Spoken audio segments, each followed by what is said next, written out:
Okay. Söyle. Orhan Fevral 10 Apasya. Selamlar de. Selamlar. İsmi? Orhan Fevral. Aha, okay. Muhammed Kutay Demir. 10 yaşındayım. Apasya'ya selamlar. Haridasın yer şey olubdasın ya. Ebrar Demir. 10 yaşındayım. Apasya'ya Abri selamlar. yaşalılıp. Okay. Zeynep Sude Demir, 11 yaşındayım. Apasya'ya selamlar. Aha, çok güzel. Aa. Demiş hepsi. Ha gir de besse. İçeride herhalde. Aha, okay. İçeri buyurun. Oh.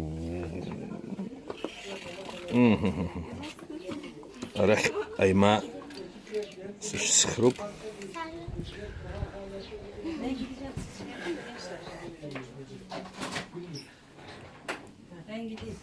Ariaratok. Abri hargiye haşıp halop. Asya'ya selam ne dedi? Merhaba. Ben Orhan'ın kızı Gülcihan. Merhaba. Selamlar. Aha, tabu basalım şerde khayt. Ari han lop han. Abart zigiz halt zizadzaz. Hagım zay. Ben de. Çok memnun olduk geldiği için. Ay, Allah razı olsun. Selamlar da söyle. Selamlar. Apasya'ya selamlar. Okay. Tamam ben demiştim zaten.